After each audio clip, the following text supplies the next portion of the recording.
Washington and Florida, 63-64. Florida minus 115, home favorite, total 6 pretty much across the board in this game.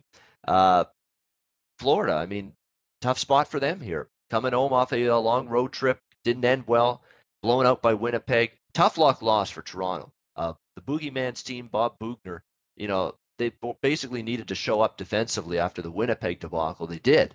Played a pretty solid defensive game, but could not beat Frederik Andersen at the other end of the ice, a 1-0 loss to the Leafs the other night. Roberto Luongo, by the way, he's not going to get talked about in that game because Florida lost, but he played very good. That was his second start. He played against Calgary. They won that game, gave up 3 goals. Was better against Toronto. 1 goal allowed on 30 shots. So Roberto Luongo looks like he's getting more comfortable and more improving his play start by start as he gradually works his way back into rhythm and works his way back into form from that injury that kept him out for a long period of time. So interesting to see how this one goes.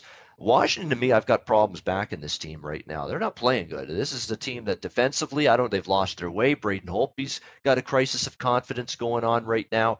You're not seeing this team's penalty kill be anywhere where it's been in years past. And defensively, Barry Trotz has talked about this team improving and shoring that up multiple times during this recent week to 2 week stretch, and it hasn't happened. So I've got problems backing Washington right now, but at the same point in time, there's a brutal spot for Florida. So for me, it's a tough game to wrap my head around it, to be honest with you. But Dana Lane has wrapped his head around it. So has Alex, actually. This game's on both of their cards tonight, Capitals and the Panthers. Let's go to Dana Lane first. Caps, Panthers for you. Dana, what are you looking at in this game tonight?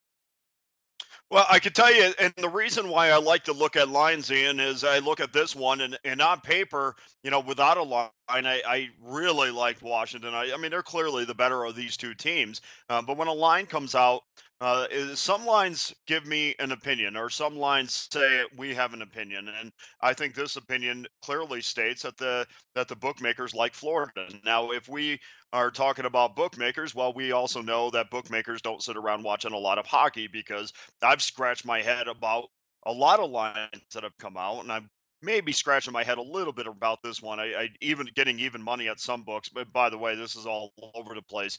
Getting even money at some books is good with me. I mean, you're going to give me the better team, even if they're playing down in Florida. Now, I will say this.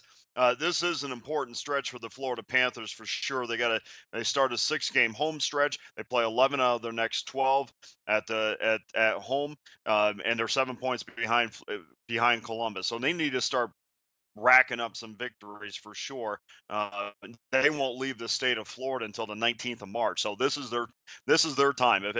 And I don't think they can wait to the 19th of March. And in the next 7 to 10 days, and we'll see what happens after the trade deadline. But certainly, if they don't make a move soon, they're out. I mean, they have to leapfrog 5 teams, and I think this is a tough ask of Florida tonight. Yes, they've won 7 out of the last 10, but they've also lost 2 of those, and 2 of those losses have been back to back now, where they've only managed a couple goals. So the other thing about the Panthers too, I don't love, is their Corsi numbers are horrible, and let's break that down a little bit further. I need a team that can win some faceoffs. This team is not winning any faceoffs. They're not winning the puck possession battle. And if you're not winning the puck possession battle against the Capitals, they're going to make you pay. And so I have no problem taking the Capitals. The Panthers are playing their 4th game, and are playing their 4th game in 6 days. They have not fared well in this situation. In fact, the Panthers have dropped 11 of their last 12 in a 4th and 6 situations. So that doesn't bode well for the Panthers as well. And I think that Ovechkin and Backstrom and Wilson line has been they're starting to come to life. They had 28 points in our last 10 games combined. So that's a pretty good sign. At least we can rely on that line as well. And we know historically that the Capitals have had no problem beating the Florida Panthers, winning 15 of the last 21. So I'm taking Washington even money over the Panthers. All right, Washington at even money. Yeah, in theory, this is a game where you got, after it lost to Tampa Bay, this is one you should win. You got to win if you're Washington. You're not playing good. This Florida team in a tough spot. And yeah, and I remember Washington playing in Florida earlier this season. Recently, I think it was a month or 2 ago. I had the over in that game. I think it was one of Harry Satteri's first starts in net for Florida, and Washington won that game pretty comfortably. Washington has dominated Florida over the years. It's been a very one-sided series in favor of the Capitals. Can this Capitals team now, the one that I've seen for the last 2 weeks, beat Florida now the way the other games have played out? Because this Washington team right now is concerning me, the way they're going, the way they're trending. So we'll see if they can right the ship tonight against a team in a very tough scheduling spot off a road trip. Dana says they can do it. Washington for him. Alex B. Smith, what are you looking at for this game tonight, Caps and Panthers? Well, I'm right alongside him. I'm looking at Washington in this spot tonight. You look at that Florida game. I was on Florida. We talked about it on Tuesday's show. Roberto Luongo played well historically in his career against Toronto, and he had a hell of a performance, but he was outdueled by Freddie Anderson, who right now is arguably the best goaltender in the world. And Dana, you mentioned a really good point about this Florida team not winning faceoffs. It's what killed them at the end of that game. 3 key faceoffs in Toronto zone late, and they lose all 3 of them. Just could never get a clear hold of the puck. Yeah. So and it's just that's a struggle with any team. So now you got them coming off of a long road trip, which they did pretty well until the very end, and coming off of a very tough loss, and now playing a Washington team that has dominated them, won 7 of the last 10 meetings in Florida, like I said, 15 of the last 21 overall. It's going to be hard to see where Florida, unless they get a huge jump early in this game, which I don't see. I think they're going to start this game kind of slow. I'm looking at playing Washington not only first period, but I'm also going to be playing them full game as well.